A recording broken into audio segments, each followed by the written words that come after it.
영상 예배와 함께하는 가슴벅찬교회 주일학교 친구들 너무너무 반갑습니다. 오늘도 은혜의 말씀이 가득한 이 시간 하나님께 마음과 정성을 다 드리는 친구들이 되었으면 좋겠습니다. 지금 나의 모습은 어떤지 한번 돌아볼까요?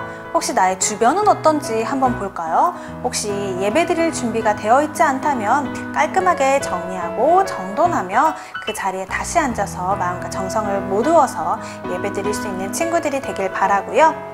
자, 오늘도 하나님께서 주신 아주 귀한 말씀, 나에게 주신 말씀은 어떤 건지, 또 내가 그 말씀을 가지고 이번 한 주간 어떻게 살아갈 수 있을지 우리 그것을 잘 고민하면서 잘 생각하면서 하나님께 집중하며 말씀에 집중하는 시간이 되길 바랍니다.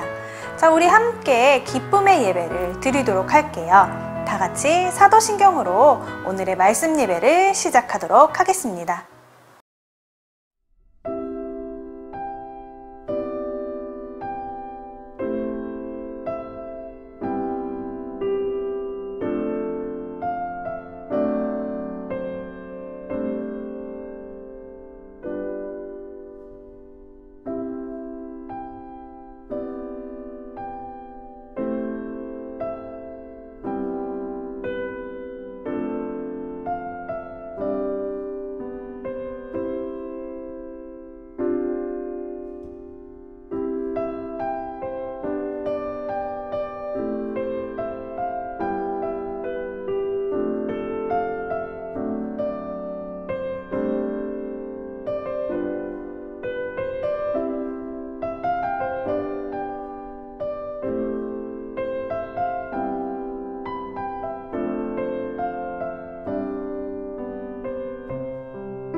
여러분 오늘은 여러분에게 영화 한 편을 소개하려고 합니다.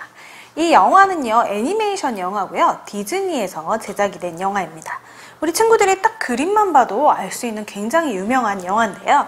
이 영화는 바로 짠, 여기에 보이는 라이온 킹입니다. 너무너무 유명하죠? 이 라이온 킹은요, 디즈니에서 제작이 되고 1994년도에 애니메이션으로 만들어진 영화인데요. 이 영화는 아직까지도 굉장히 많은 사랑을 받고 있어요. 그래서 실사판이 나오기도 하고요, 뮤지컬로도 계속 꾸준히 공연이 이어지면서 많은 사람들의 사랑을 받는 이야기입니다. 자, 이 라이온 킹의 내용이 어떤 내용인지 우리 친구들도 알고 있죠? 여기 멋진 왕 무파사에게 아들이 생겼어요. 아기 사자가 태어났죠. 그 아기 사자의 이름은 심바입니다. 이 심바가 태어나고 그 심바의 이야기를 그리면서 이 심바가 나중에 위대한 왕이 되는 그런 모습들을 영화로 만들어졌어요. 이 라이온 킹을 보면요, 굉장히 유명한 장면이 있는데 그 장면은 바로 이곳에 보이는 이 장면. 심바가 태어난 것을 그 동물의 그 왕국에 알리는 장면이었어요. 여기 보면 심바가 태어남과 동시에 막 하늘에서요, 빛이 비치고요, 많은 동물들이 와서 새로운 아기 사자 왕이 태어난 것을 경배하고 축하하는 모습을 볼 수 있어요. 여러분, 왕이 태어났다는 건요, 굉장히 축하받을 만하고 경배받을 만한 일입니다. 자, 라이온 킹만 봐도 이 왕이 이렇게 태어났을 때 많은 동물들이 경배하고 축하하는 모습을 보았잖아요. 그럼 여러분, 우리에게도 왕으로 오신 분이 계시거든요. 그분이 누구일까요? 우리의 왕, 지금 우리의 왕이면 혹시 대통령, 아니면 혹은 누군가 돈 많은 사람, 아니면 누군가 위대한 사람? 그 사람들이 왕일까요? 아니죠. 모든 것 위에 모든 만물을 다스리시는 우리의 왕으로 오신 분, 그분은 바로 예수님이십니다. 자, 예수님이 왕으로 오셨어. 예수님이 왕으로 오셨다면 그럼 우리는 그의 백성인데 우리는 어떤 모습을 취하면 될까요? 심바가 태어났을 때 많은 동물들이 경배했던 모습을 보았는데 우리는 우리의 왕으로 오신 예수님을 어떻게 대하고 있나요? 우리는 어떤 모습으로 예수님을 대하면 될까요? 오늘 말씀을 통해서 우리 친구들에게 하나님께서는 이렇게 말씀을 하고 계세요. 왕으로 오신 예수님을 경배하라고요. 자, 그럼 오늘의 말씀을 통해서 어떤 이야기인지 한번 알아보도록 할게요. 자, 여러분, 예전에는요, 로마 황제의 명령에 따라서 이스라엘 사람들이 자기 고향에 돌아가서 호적을 만들었었어요. 여러분, 호적이라는 게 뭔지 아나요? 호적이라는 것은 나의 출생지가 어디고 나의 가족들이 누구누구며 이런 것을 문서화시켜서 나라에서 관리해주는 그런 문서를 말해요. 그런 호적 정리를, 호적 등록을 할 수 있게 되었는데 이때 마리아와 요셉도 호적 등록을 하기 위해서 고향으로 가고 있었습니다. 자, 고향으로 열심히 막 이렇게 가고 있었어요.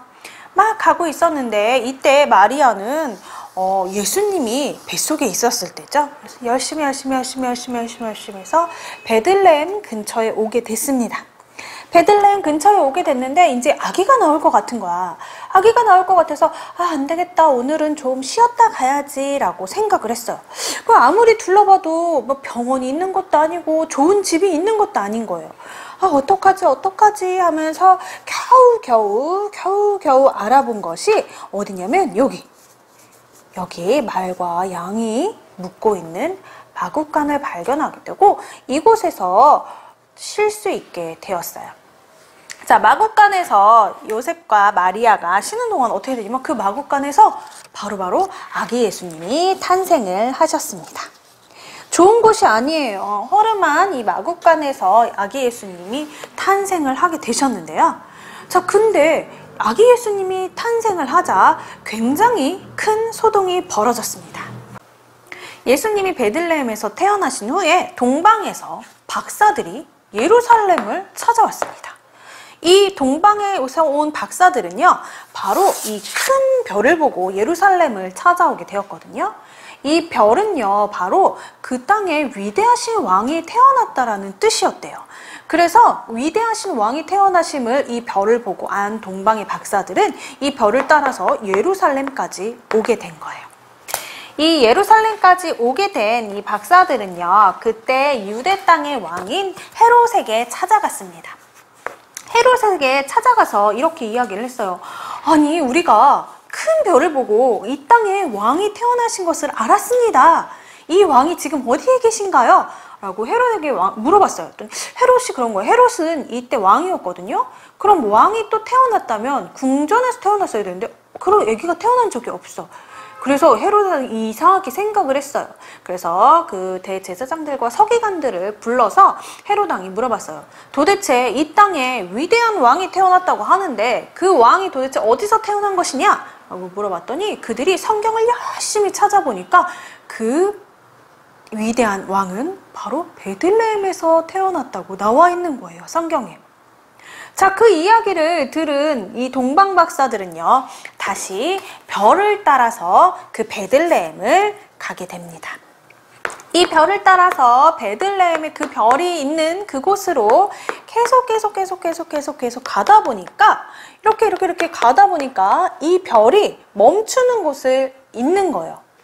그곳에 큰 별이 이곳에서 짜자잔 이렇게 멈추게 되었습니다. 짜잔, 이 별이 멈춘 곳을 동방 박사들이 들어가 봤더니 이곳에 누가 있었냐면 바로 아기 예수님이 이곳에 계신 거예요. 이 아기 예수님이요, 계신 것을 보고 이 동방 박사들은 무엇을 했는지 아나요? 이들은 본인들이 가지고 온 가장 귀한 것들을 이 아기 예수님께 드리며 경배했어요. 이 땅에 새로운 큰 위대하신 왕이 나심을 기뻐하며 이들이 가장 귀하게 여기는 황금과 유향과 모략을 가져와 예수님께 드리며 경배하는 모습을 보았습니다. 여러분, 성경의 마태복음 2장 2절에 보면요, 유대인의 왕으로 나신 이가 어디 계시냐? 우리가 동방에서 그의 별을 보고 그에게 경배하고 왔노라 하니 라고 나와 있어요. 여러분, 이 동방 박사들은 아주 먼 곳에서 가장 귀한 것을 가지고 예수님을 찾아왔습니다. 왜 그랬나요? 약속대로 오신 예수님을 경배하기 위해서 그들은 예수님을 찾아온 거예요. 여러분, 우리는요, 하나님의 자녀잖아요. 우리는 예수님을 믿는 사람들이잖아요. 그럼 우리는 어떻게 해야 되나요? 이 동방 박사들처럼 이 약속대로 오신 그 예수님을 기뻐하며 경배해야 하는 거예요. 그런데 이 경배하는 게 도대체 어떻게 하는 건데요? 경배하는 방법을 나는 모르겠는데요? 그렇죠? 오늘 하나님께서 우리 친구들에게 예수님을 경배하는 방법을 알려주십니다. 예수님을 경배하기 위해서는요, 예수님이 우리의 왕이심을 고백해야 해요. 우리의 마음과 정성과 나의 입술을 통해서 예수님만이 나의 왕이시고 예수님만이 우리의 인도자 되심을 고백하는 거예요. 그리고 동방박사들이 했던 것처럼 나의 가장 귀한 것으로 예수님께 드리며 경배할 수 있어요. 내가 가장 귀하게 생각하는 게 무엇인가요? 시간인가요? 혹은 내가 가장 좋아하는 놀이인가요? 혹은 다른 것이 있나요? 그것이 내 것이 아니라 하나님께, 예수님께 드리며 그런 삶을 살아갈 때 그 모습이 바로 경배하는 모습인 거예요. 그리고 또 한 가지는요, 우리 성경책 있잖아요. 성경책에 나와 있는 그 삶을 살면 그 모습이 바로 예수님을 경배하는 삶임을 우리가 보여줄 수 있는 거예요. 우리가 입술로 마음으로 왕이심을 고백하고 나의 가장 귀한 것을 드리며 말씀대로 살아가는 그 모습이 바로 예수님을 경배하는 삶인 거예요. 여러분, 예수님께서는요, 약속대로 우리에게 오셨습니다. 우리의 구원자로 오셨고 지금부터 영원까지 계속 함께 계시는 하나님으로 이 땅에 오셨어요. 이 예수님을요 믿고 우리의 마음속에 모셔드리며 우리의 가장 귀한 것으로, 그리고 우리가 말씀대로 삶으로 우리가 예수님을 경배하는 삶을 살아갔으면 좋겠습니다. 일주일 동안 예수님이 나의 구주이심을 고백하고 그리고 나의 가장 귀한 것을 예수님께 드리며 말씀대로 살아가는 일주일을 단단히 붙잡는 우리 친구들이 되길 바라고요. 그렇게 예수님을 경배하는 일주일로 일주일을 가득 채우길 바랍니다. 다 같이 기도하시겠습니다.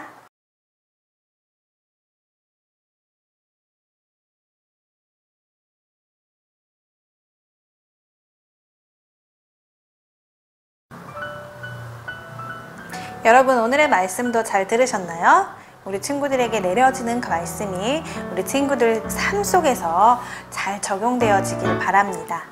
자, 여러분, 우리 저번 주에 선생님이 감사 제목을 찾아보자는 이야기를 한번 했었는데 우리 친구들 많은 감사 제목을 찾았나요? 선생님에게도 많은 감사 제목들이 있었어요.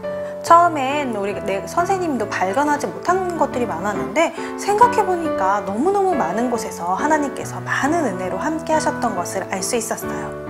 특별한 만나를 주시며 하나님께서 나에게 공급해 주시는 것들을 발견했는데 처음에는요, 아싸 행운이다 라는 생각을 했었는데 나중에 생각해 보니까 정말 하나님께서 나를 위해서 많은 것들을 공급해 주시고 계시다는 것을 느끼게 되었어요. 우리 친구들도 우리 친구들에게 내려주시는 많은 은혜들을 발견하며 감사로 하나님께 경배드리는 친구들이 되었으면 좋겠습니다. 자, 우리 아동부의 주일 예배는요, 오전 9시 정해진 시간에 드릴 수 있도록 우리 친구들이 노력하면 좋을 것 같아요. 정해진 시간에 정해진 장소에서 단정한 모습으로 하나님께 드리는 예배를 하나님께서 매우 기뻐하실 겁니다. 자, 우리가 예배 드릴 때 항상 말씀을 듣는데 열심히 우리 친구들이 말씀을 듣고 있는 건 알지만 그 내용을 한번 적어보는 건 어떨까요? 아, 나 이거 오늘은 새로 알게 됐어. 아, 이런 말씀을 나한테 주시는구나. 이런 것들을 적어보고 하나님이 오늘 나에게 어떤 말씀을 주셨는지 메모해보는 친구들이 되었으면 좋겠어요. 그래서 나중에 읽어봤을 때 아, 이때 하나님이 나한테 이런 말씀을 하셨지 라고 우리가 찾아낼 수 있거든요. 그것들을 기대하면서 우리가 설교 노트에 설교의 내용들을 한번 적어보는 게 좋을 것 같습니다. 자, 여러분, 우리가 교회에 나오지 못하다 보니까 자꾸 하나님과 예수님과 멀어지며 성경 말씀과도 계속 멀어지고 있어요. 우리가 노력해서 하루에 한 구절씩이라도 성경 말씀을 읽는 노력을 하는 한 해가 되었으면 좋겠습니다. 한꺼번에 나는 이제 한꺼번에 많이 읽고 일주일 동안 쉴 거야, 이게 아니라 매일매일 하나님의 말씀을 접하며 하나님의 말씀과 동행하는 친구들이 될 수 있도록 우리가 매일매일 한 구절씩이라도 읽도록 노력을 해보면 좋을 것 같아요.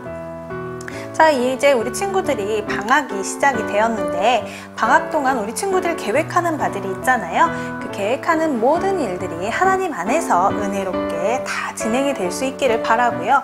또 그 모든 것들 위에 먼저 우리가 하나님과 친해지는 방법, 하나님과 더욱 가까워지는 방법에 대해서 우리가 생각해보고 계획을 짜는 것도 좋을 것 같아요. 나는 이번 겨울방학 동안, 이번 방학 동안 나는 성경 마태복음을 다 읽어야지. 나는 이번 방학 동안 주기도문을 외워야지. 나는 이번 방학 동안 시편을 한번 적어봐야지. 이런 하나님과 가까워지는 계획들을 적어서 그것들을 실천해보는 은혜롭고 지혜로운 방학이 되었으면 좋겠습니다. 우리가 아직은 만나지 못하고 있지만 다시 만날 날을 기대하며 우리가 그날을 바라며 기도하는 친구들이 되었으면 좋겠고요. 일주일 동안 또 몸 건강히 잘 지내다가 우리는 다음 주에 영상으로 다시 만나도록 하겠습니다.